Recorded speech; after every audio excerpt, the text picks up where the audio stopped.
Halo, gimana kabarnya Sobat Meng? Pastinya sehat dong. Kembali lagi sama aku Mas Al. Di video kali ini aku akan mengulik tentang misteri hilangnya Dozer di salah satu gunung yang berada di Bogor. Mau tahu seperti apa kisahnya? Ikutin terus ya.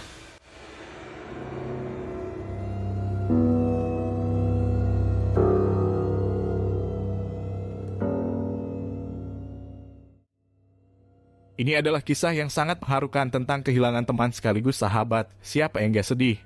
Cerita ini dialami langsung oleh Bang Desra tahun 1998 dan juga tahun 2006.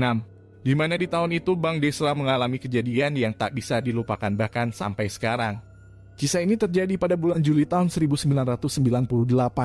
Hari itu hari Kamis. Saat itu untuk merayakan acara perpisahan SMP. Kenapa hari Kamis? Karena hari Sabtunya ada acara perpisahan akbar di sekolah.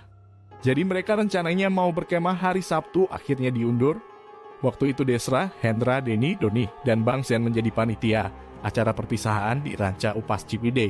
Dengan jumlah peserta 19 orang yang semuanya ini anak laki-laki. Hendra ini termasuk anak yang pendiam dan patuh pada peraturan.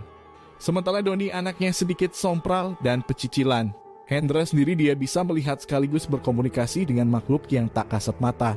Sedikit informasi, Ranca Upas adalah nama tempat perkemahan yang sejuk dan ada penangkaran rusa yang dilindungi. Tempat ini juga masih eksis sampai sekarang. Mereka memilih lokasi untuk berkemah dekat dengan batas penangkaran rusa. Serta ada 2 pohon besar berhadapan, yang menurut Desra tempat itu cocok untuk berkemah, tanpa dia tahu apa yang akan terjadi selanjutnya. Singkat cerita, sore hari menjelang maghrib, Desra dan kedua temannya Willy dan Zen pergi ke warung untuk membeli rokok. Mereka di sana berbincang dengan bapak pemilik warung. Sampai bapak pemilik warung itu mengingatkan agar kami tidak sompral saat di sana. Tidak lama setelah itu mereka langsung balik lagi ke tenda. Sekitar jam 8:30 malam semuanya pada kumpul di dekat api unggun dan mendengarkan acara Nightmare di radio. Acara yang mengisahkan pengalaman horor dari narasumber. Anehnya lokasi dan tempat yang diceritakan oleh narasumber sama persis dengan yang dialami Desra saat ini. Lokasi Desra waktu itu berada di dekat batas penangkaran rusa. Ada juga sungai kecil yang mengalir di dekatnya sehingga mudah kalau ingin mencari air. Dan tak jauh dari tenda ada 2 pohon besar yang saling berhadapan. Jumlah tenda mereka ada 4 termasuk 1 tenda panitia. Menyadari lokasinya sama persis dengan cerita dari narasumber di radio. Suasana yang tadinya ramai mendadak hening seketika. Semua saling menatap satu sama lain. Firasat Desra sudah mulai tidak enak, pikirannya juga mulai aneh-aneh. Ditambah suara air yang mengalir sekaligus ranting pohon yang tertiup angin, membuat bulu kuduk mereka merinding. Selang beberapa menit, Hendra mengaku melihat sosok pocong dari arah belakang tenda besar. Pocong itu sangat menyeramkan.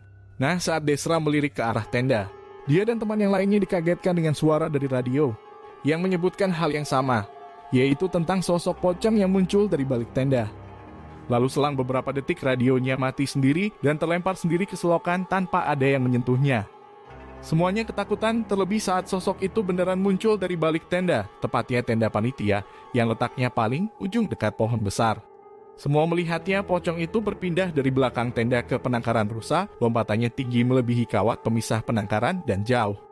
Tiba-tiba pocong itu diam tak bergerak, dia mengangguk-anggukan kepalanya. Lalu secara bersamaan 1 ekor rusa di sampingnya ikut angguk-anggukan dan langsung loncat lagi ke arah pohon besar tepat di atas perkemahan. Semua panik, takut dan bahkan ada yang pingsan. Hanya Hendra yang punya keberanian, dia sempat berkomunikasi dengan pocong tersebut dan Hendra sempat nantangin pocong tersebut untuk turun. Akibat ulahnya itu, Denny yang saat itu paling takut tiba-tiba kesurupan. Desra dan yang lainnya panik, mau minta bantuan juga jaraknya sangat jauh sampai akhirnya Hendra bisa mengembalikan suasana. Desra dan panitia lainnya memutuskan masuk ke dalam tenda. Sekitar jam 11 malam, Desra bersama 5 orang temannya memberanikan diri keluar dari tenda untuk mengecek situasi dan ternyata aman. Sekitar 1 jaman, Desra, Hendra, Oki dan Zen berjaga-jaga di luar. Tiba-tiba ada 3 orang yang lewat di dekat tenda mereka, lengkap dengan peralatan kemah. Ketiga orang itu wajahnya seperti ketakutan. Seketika Desra menyapa dan mengajak mereka untuk bergabung bersama tanpa diduga salah satu dari mereka mengatakan bahwa telah melihat setan. Dengan raut yang makin ketakutan menunjuk salah satu pohon besar tadi. Mendengar hal itu Desra dan teman yang lainnya pun panik. Akhirnya Desra dan beberapa teman yang jaga selain Oki memutuskan untuk mencari bantuan ke penjaga tempat itu. Tujuannya adalah untuk meminta bantuan sekaligus bertanya apa yang terjadi sampai-sampai diganggu separah ini oleh mereka yang tak kasat mata. Akhirnya kami menuju pos Ranca Upas. Sesampainya di pos, Desra menceritakan sejelas mungkin apa saja yang mereka alami kepada penjaga perkemahan. Penjaga itu tidak berkomentar, malah ngajak balik ke tempat kemah. Penjaga perkemahan itu berucap kepada mereka agar lain kali jangan sompral, jangan menirukan suara rusa juga. Desra baru teringat kalau tadi banyak teman-temannya yang menirukan suara rusa, pantas aja ada teror seperti ini. Namun yang anehnya ketika sampai tenda, Uki yang ditugaskan berjaga-jaga terlihat pucat dan ketakutan, tatapannya kosong seakan baru saja melihat hal yang mengerikan. Dengan gemetar, Uki bercerita bahwa tadi ketika Desra pergi ada 3 orang yang tidak dikenal tiba-tiba muncul dan duduk di dekat api unggun. Mereka mengeluarkan daging mentah yang mereka akui sebagai daging rusa.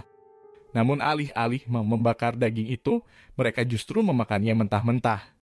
Mendengar hal itu, bapak penjaga tadi langsung berubah ekspresinya, kaget atau lebih tepatnya panik. Saat itu juga tanpa memberitahu apa dan kenapa, dia menyuruh kita berkemas dari lokasi ini dan cepat-cepat pindah ke tempat lain. Walaupun keadaannya sudah tengah malam.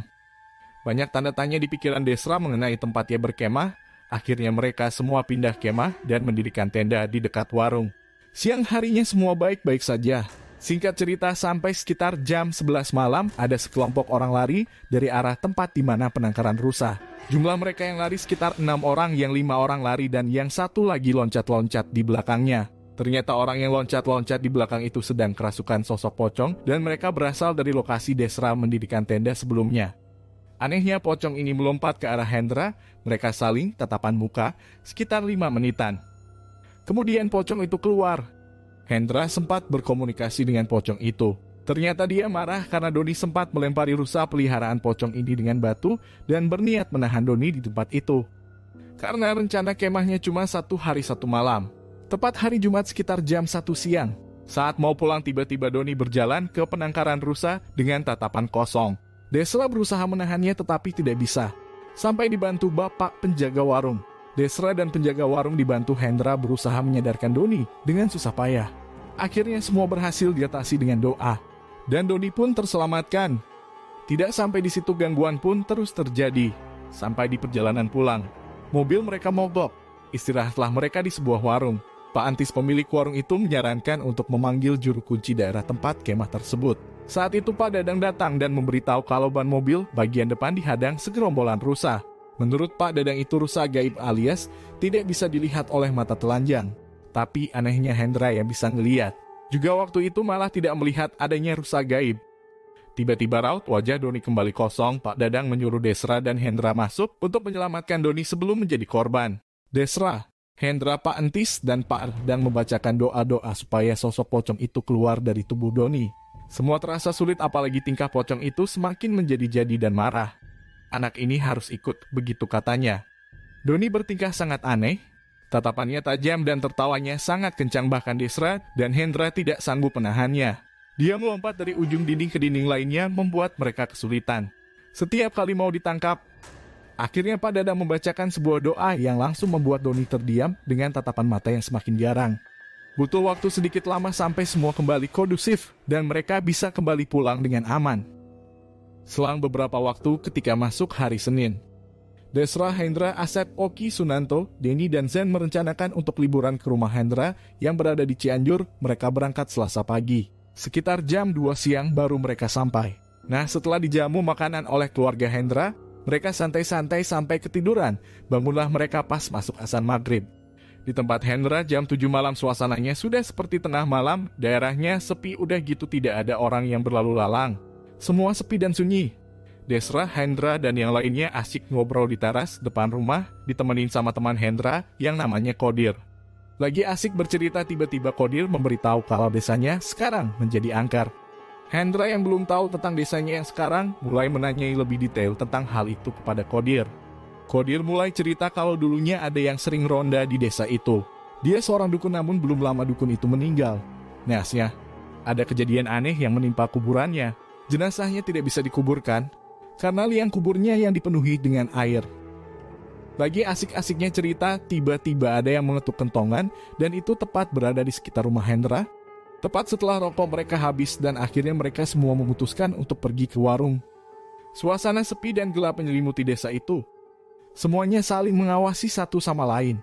Belum sampai di warung, Desra melihat ke arah pohon yang lumayan gede, tiba-tiba semuanya tidak bisa berjalan saking gemeterannya. Sosok itu melayang dan tepat mengarah ke mereka.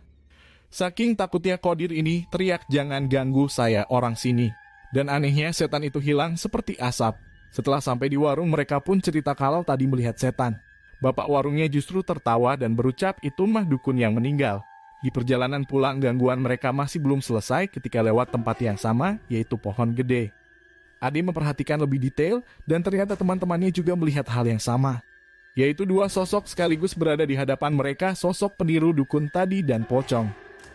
Karena saking takutnya, mereka semua lari kocar-kacir sampai ke rumah Hendra dan segera menceritakan hal itu ke orang tua Hendra. Setelah itu mereka mengobrol lagi di teras depan rumah Hendra dan kali ini mereka melihat lagi sosok pocong dan Mbak Kunti. Bapaknya Hendra curiga ada apa dengan mereka. Kok bisa-bisanya diikutin makhluk itu? Sampai akhirnya Ade cerita tentang yang terjadi di perkemahan sebelumnya. Tentu itu yang membuat orang tua Hendra terkejut mengetahui hal tersebut. Selesai Ade bercerita, kami disuruh untuk berwudu, kita semua duduk di karpet ruang tengah dan disuruh tenang. Bapaknya Hendra menyuruh Hendra sebagai mediator. Tidak berselang lama Hendra pun dirasuki arwah. Pocong itu minta untuk mengembalikan tanduk rusa yang diambil Hendra. Ternyata benar, Hendra mengambil tanduk itu dan setelah dibacakan doa, tanduk itu pun hilang dan semuanya kembali normal. Berhubung ceritanya masih panjang, kita sambung di part 2 ya. Aku Mas Al undur diri, sampai jumpa di cerita horor selanjutnya. Setelah kejadian di Ranca Upas, Ade berharap tidak ada kejadian yang lebih seram. Tapi dugaannya salah, justru masih ada sebuah kejadian yang terus membekas. Kejadian itu terjadi di salah satu perkemahan di gunung yang berada di Bogor. Kisah ini terjadi di hari Senin 6 Oktober tahun 2006.